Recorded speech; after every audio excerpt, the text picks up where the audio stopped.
جماعت کے ممتاز عالم دین استاد العلماء حضرت علامہ پیر سید زید حسین رضوی کی خدمت میں وقت چونکہ ہمارے پاس اب تھوڑا ہے، اس لیے میں چاہوں گا کہ آپ علم کے سمندر ہیں، لیکن اس سمندر کو اپنی شان اور اپنے علم و فضل کے مطابق وقت کا خیال رکھتے ہوئے بارگاہ صدیق اکبر اور بارگاہ وفادار رسول اور بارگاہ امیر المومنین سید ابوبکر صدیق نذرانہ عقیدت و محبت پیش فرمائیں جناب پیر سید زید حسین رضوی۔ سبحان اللہ۔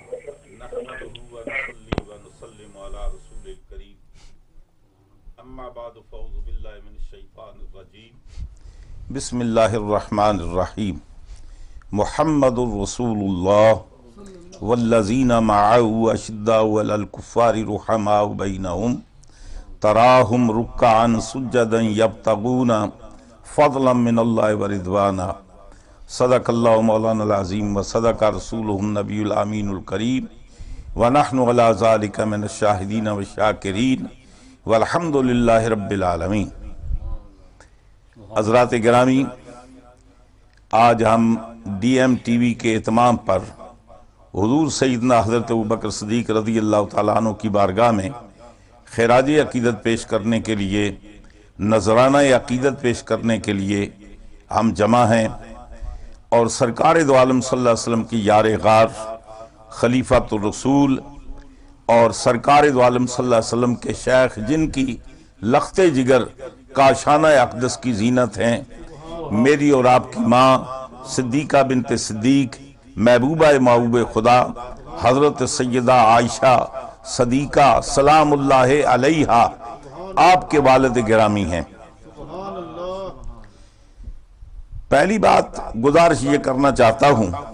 اس کائنات کے اندر معیار فضیلت صرف سرکار کی ذات ہے۔ اس کائنات میں جس شے کو فضیلت ملی سرکار سے،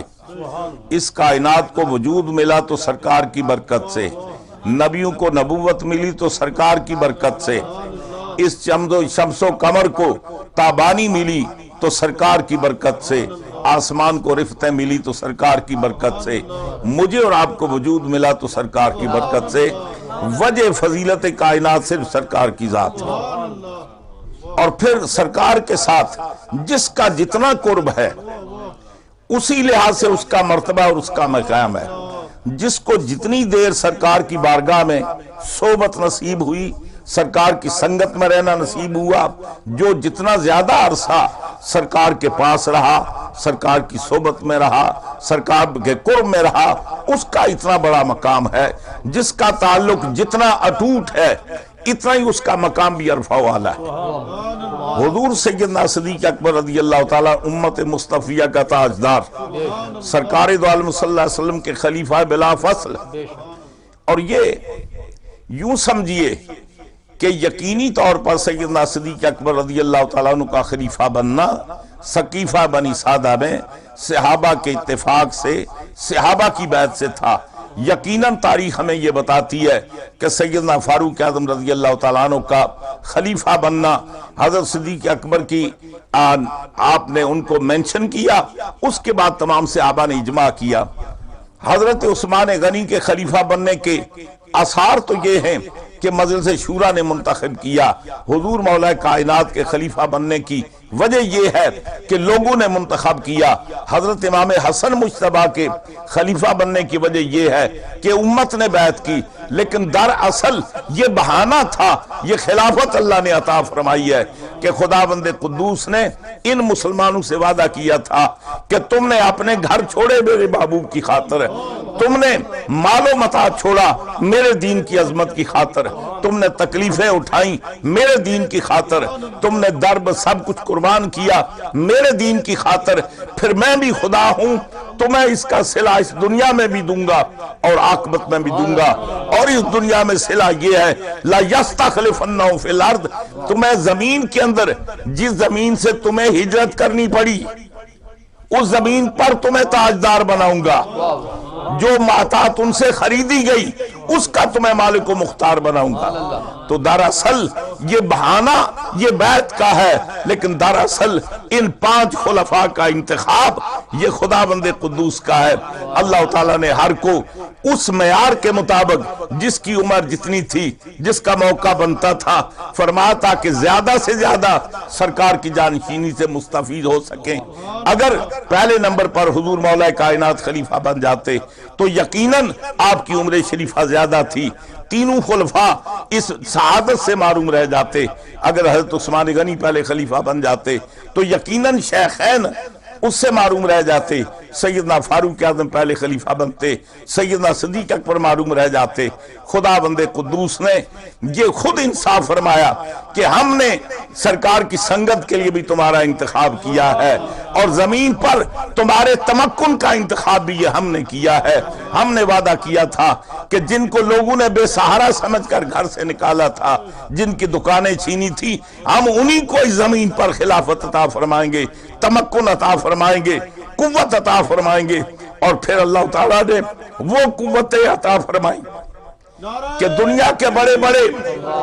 نعرہ رسالت، نعرہ حیدری، صدیق اکبر، شہنشاہ کیسر و کسریٰ اپنے محلوں میں رہ کر جن کے نام سے کامتے تھے، یہ سرکار کی برکت تھی کہ سرکار نے اس عظمت سے صحابہ کرام کو نوازا۔ حضور سیدنا صدیق اکبر، اگر کوئی آدمی یہ کہے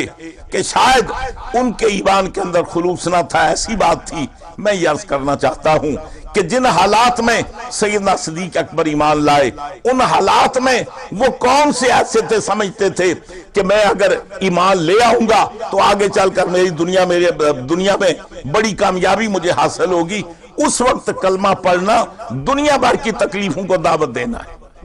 اس وقت سرکار کی سنگت کا اختیار کرنا ماں باپ کو چھوڑنا ہے، برادری کو چھوڑنا ہے، رشتہ داروں کو چھوڑنا ہے سرکار کی سنگت کے لیے۔ اور پھر جب انہیں موقع ملا، اس منصب پر فائز ہوئے، تو ہمیں دیکھنا یہ ہے وہ کون سی لالچ تھی، وہ کون سا دنیاوی مفاد تھا جو انہوں نے حاصل کیا۔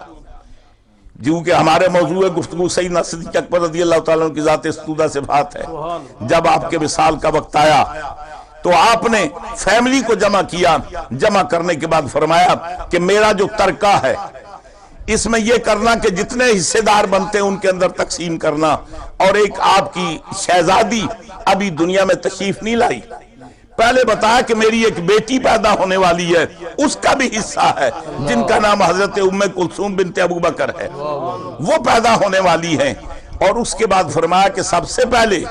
میرے ترکے میں سے یہ جو 2 سال 3 مہینے اور 13 دن یہ جو میں نے خلافت کی ہے، ان ایام میں جو میں نے بیت المال سے وظیفہ لیا ہے، سب سے پہلے میرے ترکے سے وہ وظیفہ واپس کرنا، اور اس کے بعد جو باقی بچے وہ تقسیم کرنا۔ آپ ذرا اندازہ فرمائیں اس سے بڑے خلوص و اللہیت کیا ہو سکتی ہے۔ اور جتنا عرصہ آپ کا دور رہا، آپ نے بحمد تعالی آپ نے کسی رشتہ دار کو، کسی بیٹے کو، کسی رشتہ دار کو کسی منصب پر نہ بٹھایا، نہ اس کو تیار کیا۔ اور میں سمجھتا ہوں یہ خداوند قدوس کا وہ انتخاب تھا جس موقع پر سیدنا صدیق اکبر خلیفہ بنے۔ کیونکہ وقت میں تامن میں وسعت نہیں ہے، جس وقت میں آپ خلیفہ بنے اس وقت اگر سیدنا فاروق اعظم خلیفہ بنتے یقیناً ان مشکلات سے عہدہ برآنا ہوتے، حضرت عثمان غنی خلیفہ بنتے یقیناً ان مشکلات کا عہدہ برآنا ہوتے، حضور مولا کائنات اگر خلیفہ بنتے یقیناً ان سے عہدہ برآنا ہوتے۔ بلکہ جو چوتھی بار میں جو کچھ ہوا وہ سرکار کے بعد مان شروع ہو جاتا۔ یہ سیدنا صدیق اکبر کی ذات ستودہ صفات تھی کہ بیک وقت مٹھی بھر مسلمانوں کی قوت سے اسامہ بن زید کا لشکر گیا، صحابہ نے سب نے رائے دی اس کو روک لو۔ آپ نے فرمایا جس کو رسول اللہ بھیجیں اس کو ابن ابی قحافہ کی کیا طاقت ہے روکے، وہ لشکر جائے گا۔ پھر لوگوں نے کہا کہ یہ جو مانعین زکوٰۃ ہیں فی الحال ان کو ڈھیل دے دیں۔ فرمایا کہ تم زکوٰۃ کی بات کرتے ہو، جو زکوٰۃ اور نماز میں فرائض میں فرق کرے گا تم کوئی میرا ساتھ نہ دو، میں تنہا اس کا مقابلہ کروں گا۔ اور فرمایا حضور کے بارے میں جو قربانی کا جو زکوٰۃ کا مال دیتے، اونٹ کے گلے میں رسی ہوتی، اگر کوئی رسی نہیں دے گا اس کے لیے بھی میں تلوار اٹھاؤں گا۔ تمام صحابہ مخالف تھے، تنہا آپ کی رائے تھی، کیونکہ آپ خلیفۃ الرسول تھے، مجبوراً سب کو ماننا پڑا۔ اس کے بعد مسالمہ کذاب کا تذکرہ وہ تھا جسے ہم صحابہ نے مخالفت نہیں کی، سب متفق تھے کہ اس کا کلا کما ہونا چاہیے، چنانچہ مسالمہ کذاب کی طرف لشکر کشی کی گئی، اور پھر جب اللہ تعالیٰ نے تینوں محاذوں پر کامیابی عطا فرمائی تو صحابہ کرام کہتے ہیں اے ابو بکر تمہاری رائے صاف تھی، اگر آج آپ نے وہ فیصلے کڑے نہ کیے ہوتے تو قیامت تک کے لیے دین اصل شکل کے اندر باقی نہ رہتا۔ تو سیدنا صدیق اکبر رضی اللہ تعالیٰ عنہ نے اپنے اس تھوڑے سے عرصے کے اندر جو انقلاب بپا کیا، جو فتوحات کی، اور جو آپ نے دین اسلام کی خدمت کی، یہ اس کی آبیاری کا نتیجہ ہے کہ سیدنا فاروق اعظم کو اسی بنیاد پر اس خلافت کو پھلنے اور پھیلانے کا موقع میسر آیا۔ اب وقت میں اتنی وسعت نہیں ہے کہ تفصیل کے ساتھ کو بات عرض کی جا سکے، اتنی بات کافی ہے کہ سیدنا صدیق اکبر رضی اللہ تعالیٰ عنہ سرکار کی سنگت کا وہ صلہ اللہ نے عطا فرمایا کہ آپ کا بچپنا حضور کے ساتھ گزرا، لڑکپن سرکار کی سنگت میں گزرا، جوانی سرکار کی سنگت میں گزری، بڑھاپا حضور کی معیت میں گزرا، حتیٰ کہ وصال کے بعد خدا نے برزخ میں بھی سرکار کا پڑوس عطا کیا، اور سرکار مسجد نبوی سے باہر نکل رہے ہیں، ایک ہاتھ میں فاروق اعظم کا ہاتھ ہے، ایک میں سیدنا صدیق اکبر کا ہاتھ ہے، حضور فرماتے ہیں ہا قضا نبعث یوم القیامہ، قیامت کے دن بھی ہم ایسے ہی اٹھیں گے۔ اللہ اپنے حبیب کے صدقے میں ہمیں سرکار کی ہر نسبت، ہر تعلق کی عظمت اور احترام کرنے کی اللہ تعالیٰ توفیق عطا فرمائے۔ اللہ تعالیٰ ہماری چھوٹی سی محفل کو اپنی بارگاہ میں قبول کرے، اور بالخصوص سرکار کی بارگاہ میں یا رسول اللہ ہم آپ کے یار غار کی بارگاہ میں خراج عقیدت پیش کر رہے ہیں، ماں سرکار کی خوشی کے لیے اللہ ہماری التجاؤں کو قبول فرما جائے۔